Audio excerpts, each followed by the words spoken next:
For once, I had everything set up last night so I could just walk in, have a nice hot cup of coffee. Usually the coffee is cold, so I am gonna rock this video today.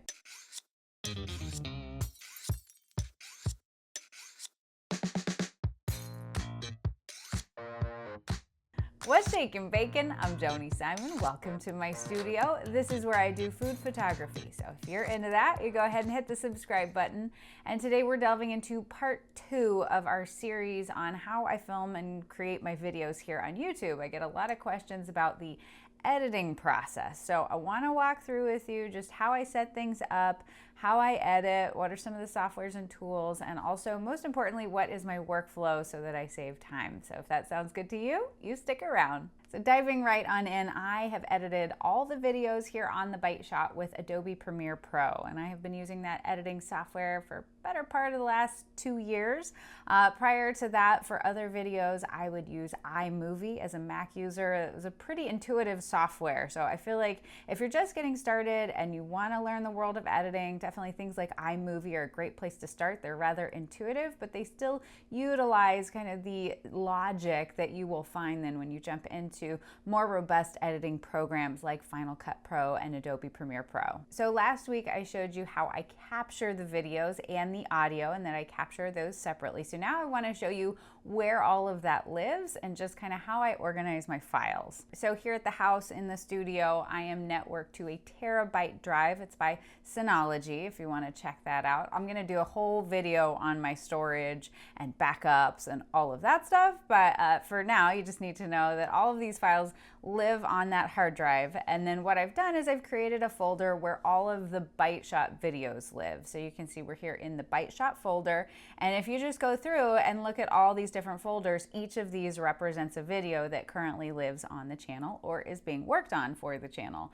So for today's video, we're just gonna hop into the TV food styling video, if you remember that one, and just walk you through how I've organized all of the files. So I start off with the mains, and the way I've titled these folders is just kind of what makes sense in my brain. By no means is this how you have to or any sort of industry standard. But this is all of the main footage that's sort of the anchor of the video. And so that's usually the talking portion where I'm just like I am right now, talking to the camera. And then I also include all of the audio that goes along with that. So that all lives in that folder together. I'll show you in a bit how we match all of that up. And then I've got my B-roll in a separate folder. So you can see all of that footage lives in its own folder. Okay, and then I've got the music folder, which is where I keep any music. I don't keep the intro there. You'll see where the intro lives. But maybe the outro music or other transition music that I want to make sure to use in there, that's all going to live in this music folder. And as far as where I get the music, I usually download it for YouTube specifically from epidemicsound.com. So I have a monthly subscription there that enables me to use all of their music in my YouTube videos with just one flat monthly rate. Now, if I'm making a video for a client or placing that video somewhere other than my YouTube channel, just in terms of the licensing, then I will typically head on over to audiojungle.com. So there are definitely different places to get music. Those are just the places that I like, but definitely make sure to pay attention to what does the license that you are purchasing cover. So like the music from Epidemic Sound, I use it solely on this one YouTube channel. My other YouTube channel, I have an additional monthly fee that I pay for that music. So just something to be aware of, that music rights are very, very important. So understand what you have paid for, where you can place that, and how you can use it. And then I also have a folder for my still images. So if there are any references that I'm making throughout the course of the video and I need to reference a still image, I also keep the thumbnail images here. So I'm very intentional about making sure to capture a thumbnail, whether that's of me or that's of the food we're shooting, whatever that may be. Those images will live here so that when I'm ready to upload my video to YouTube, that I have a great thumbnail to go along with it. So that's how I organize the files for every single video. So what I will do is before I even start filming, I'll go ahead and create that main folder, whatever sort of the title of the video is intended to be or the subject matter, create those subfolders, and then as that content is created, all of those video files, audio files, still images, then I can just drop them all into where they're gonna go. So then when I get into Premiere, everything's all ready to go. All right, so now it's time to hop over into Adobe Premiere Pro. And what I've done that's just simplified the workflow, specifically for videos for the bite shot, is created a template, because nearly every video on this channel is gonna have the same components to it, right? That after I do the little yammering opening portion, then it launches into that sequence with the little animation that says the bite shot and the photos and the music. And then from there, as I'm entering the video, I always have a little something in the lower thirds that says my name and thebiteshot.com. So those things are happening in nearly every single video. So I have a template so that all of that is ready to go. I don't have to create the video from scratch quite as much every single time. So let's go ahead and launch open that template. All right, so now if you've never seen Adobe Premiere Pro, this might be a little like, what the heck am I looking at? Never fear, just stick around. I'm gonna talk through some of this and what all these different panels mean. But one of the main components of what makes this a template is how I have organized everything in this little lower corner over here where we keep all of our files. So you can already see that these folders match up to the folders that exist on my hard drive. So now what I do is I go into each of those individual folders, grab all of those files, and then put them in the corresponding folder into Premiere Pro so that Premiere knows where the files live, and then we're able to start editing them. So we do that with our B-roll, our main shots, the music, the stills. And then I've got this folder that I've created that's called stock. And so what this contains are things that I'm going to use in pretty much every single video. They're frequently used items. So for example, that opening sequence, the little thing where, you know, got the little animation that says the bite shot. If I double click that, it's going to bring it up here into this preview window up here. So I can just play through it, and there it is. It's that little animation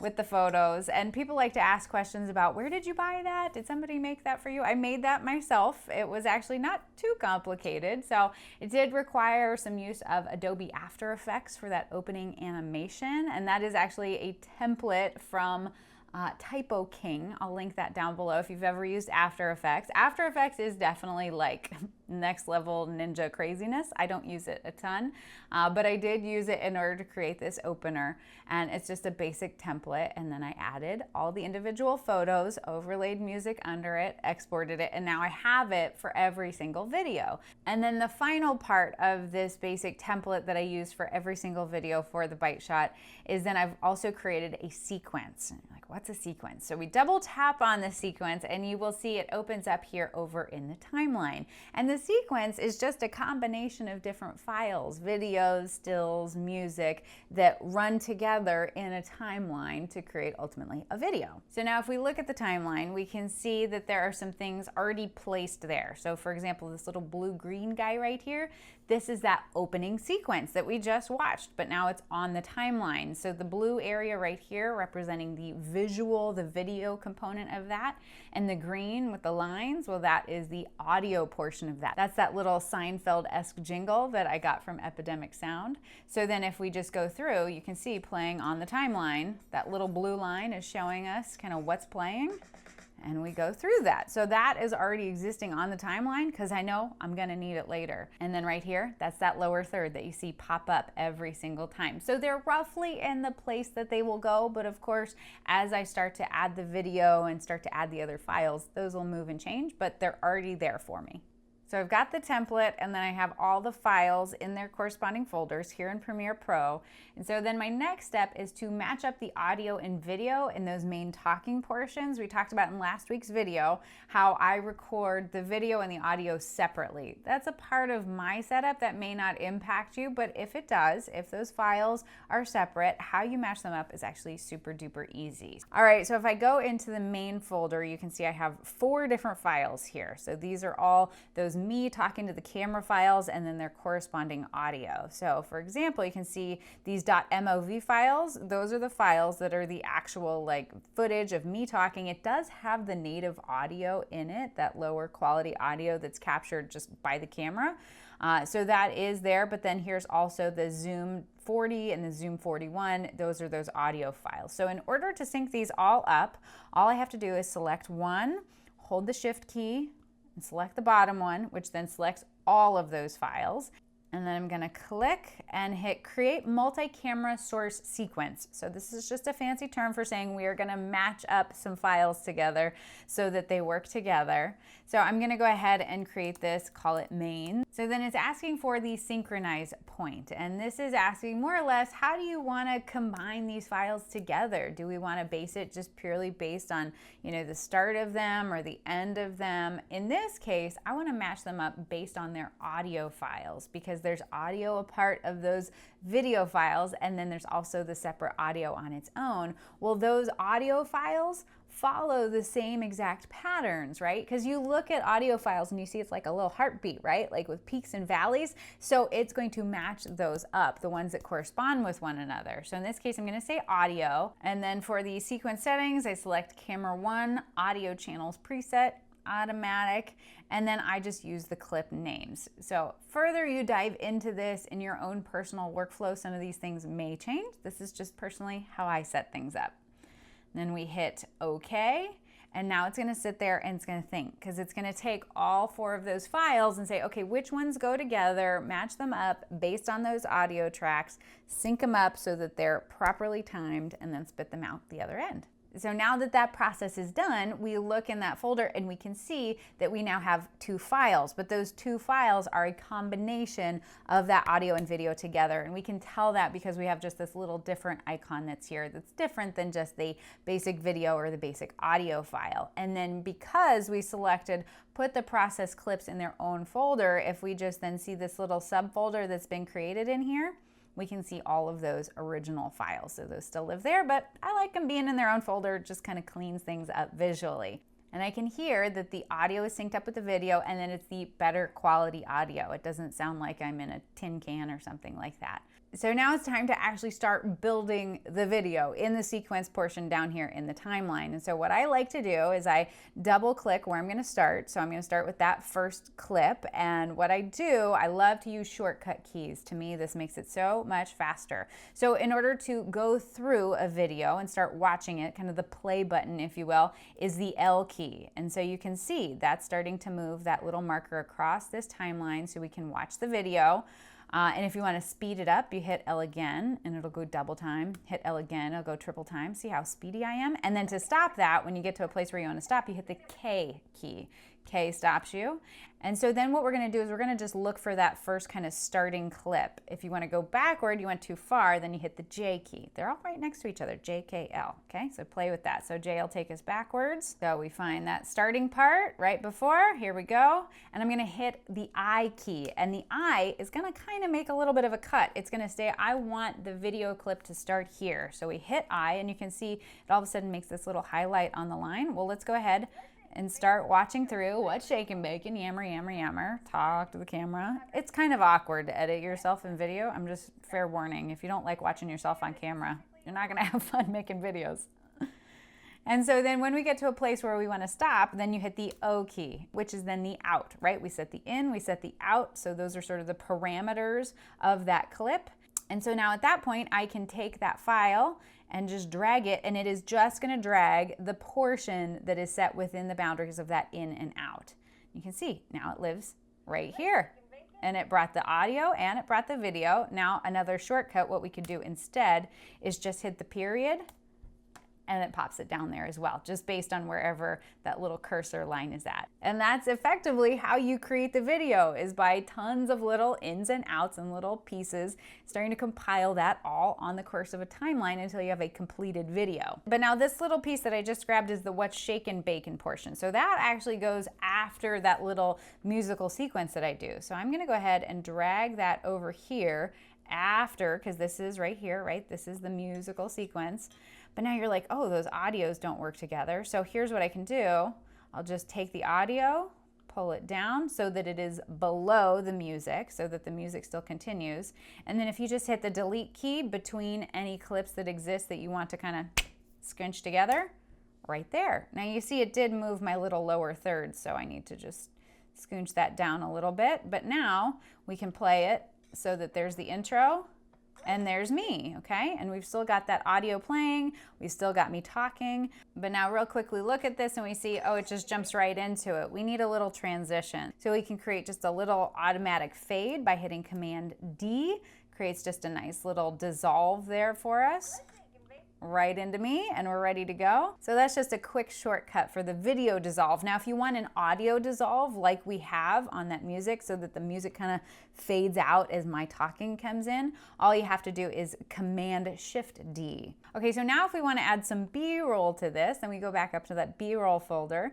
And I'm gonna go ahead and select this first one right here, and we can see that this is footage of me at Michael's in the grocery cart. And I can already tell just from filming this, my thought process that I had in mind was this would be sort of a fast forward, like zooming through the aisles at Michael's. So what we're gonna do, let's go ahead and start the footage. Let's just do an I to start the in point of this footage. Hit the L key to start going through it, see what we've got. Maybe speed it up just so I get a sense of what that's gonna look like. Stop it with the K, and then hit the O so that then I make that closure so I know the part of the clip I'm going to take. And then I'm going to take it and I'm just going to go ahead and drag it here. So now what I'm going to do is go ahead and hit Command R, and so this is able to affect our clip speed and duration. And I'm going to go ahead and speed that up to be like 250 and just see how that looks. Now you can see that made that clip shorter because again, we're going through it faster. And so now if we look at it, speedy little piece of clip right there, and then I can just add a dissolve on the front end of it with a Command D, little dissolve on the back end, Command D, and jump right back into our main footage and our main talking part. But now you can see there's so many little parts and pieces to any given video, and why any video that you see on this channel has taken at least, I mean, the editing to me is what takes the longest, and so any given video that you see on this channel took at least 8 to 12, sometimes 20 hours to create, just in terms of the filming process plus the editing process. So it takes a lot of work to do video. You got to be patient. So hopefully this video gave you some insight into my editing process, my workflow, kind of answered some questions. If this was your first time seeing Premiere Pro and you're super overwhelmed, never fear, I totally understand. I've got some resources linked below. And like I mentioned in last week's video, I learned Premiere Pro from a 2-day intensive workshop from the blog Village, also known as Show Me the Yummy. But it is a really, really helpful course. So if you are looking to take this to the next level, I would highly recommend fast tracking that with their course, as long as it's within your budget. But also feel free to ask some questions below. That is a great chance for me to find out what are the things you have questions about so that I can help gear future videos towards this topic and delve into those details that would be most helpful for you. So thank you so much as always for watching. Hope you have a fantastic day. I hope you stay out of trouble, and I'll see you soon, okay? Bye.